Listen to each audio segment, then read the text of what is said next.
If you thought Good American Family was complicated before, just you wait because I finished the season and I have some serious thoughts and I'm not holding back. Hi, everyone. It's Vanessa, educator turns licensed therapist. And if you've been following along, you know I've already reviewed episodes 1 through 4 and then episode 5 of Good American Family. Today, we're wrapping it all up, but fair warning, it's not the ending that you might expect.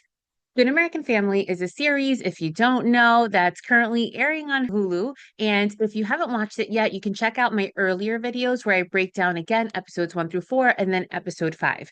And to be fully transparent, after watching the real life documentary, Natalia Speaks, which again are with the real people and not the actors on Good American Family, and that's also airing on Hulu.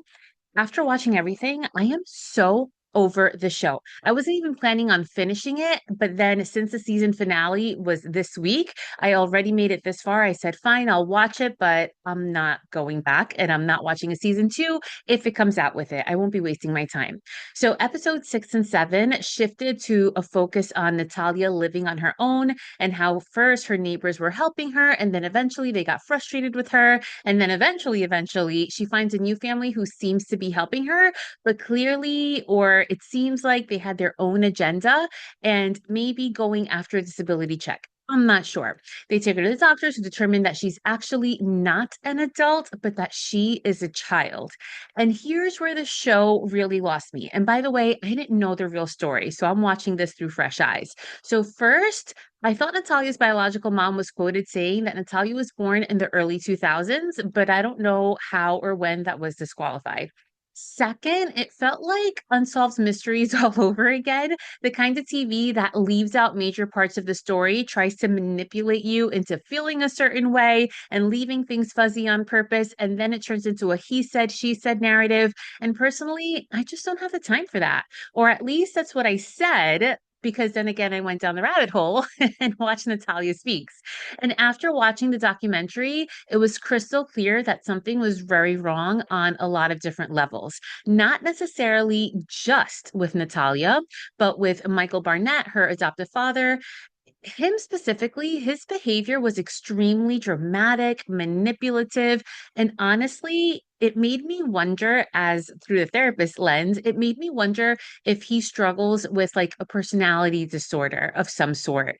That's just my opinion, not diagnosing anybody, but it made me wonder.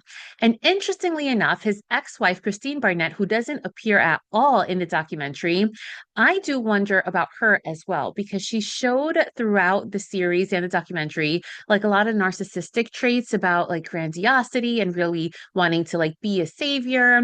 It's still a very messy he said, she said, but the vibes, it was just everything was, I don't know, off. I even had to look up what was real and what was fake. And here's what I found based on verified reports. So Natalia was indeed actually 7 years old when the Barnetts adopted her and not an adult, which means that these people left her to live alone when they moved to Canada, which is insane. Today, she's about 22 years old. She's studying supposedly to get a GED, learning how to drive, and she dreams of becoming an elementary school teacher. And she has been diagnosed with anxiety, ADHD, PTSD, and reactive attachment disorder, all tied to years of trauma and instability. You can imagine just coming from the foster care system and being adopted to multiple families, but then everything she's lived through, it is a lot for her. And as for Natalia trying to cause harm on her adoptive mother and her siblings, supposedly all those claims have been disputed and exaggerated by the Good American Family series, but it was supposedly all made up. So that's the tea. And as an educator, again, of 18 years and a licensed therapist, here are my biggest takeaways. The first is Natalia's story is like textbook case of disruptive attachment. Kids who experience multiple adoptions, abandonment, or instability, again, they show these behaviors that get misinterpreted when really they're just trauma responses and not manipulation. I'll go back to that in a moment. Also, just the power of perception and bias. Like caregivers' perceptions, especially under stress, can turn into dangerous narratives. And sometimes that may lead to emotional abuse, to gaslighting, and massive misunderstandings, especially when mental health and a disability are stigmatized as it is, right? Their perception becomes their reality. But in this case, it seems like they made up a lot of things. And another thing that I mentioned in the second part of this series in my review is that doing the bare minimum just isn't enough, right? Especially with kids with trauma, but even with all kids, everybody needs more than just food and a roof over their head. They need to really have life skills, the emotional support, and people willing to teach them and not just expected to figure out on their own. We were all taught in some way, some of us better than others, and some of us just had to, figure out some things on our own, but kids should really be taught in order to meet success much easier, right? Like, why set them up to have a hard life on purpose? And from how to organize a book bag to like how to fold clothes to how to make a meal or how to have healthy relationships, all of this needs to be taught and modeled with love. The thing that I wanted to go back to that I mentioned twice already was that at the end of the documentary, it said that they received a shocking phone call from the family who adopted Natalia next, saying that, like, we knew that she had some issues, but like, we've never seen anything like this. Like, we can't put up with this.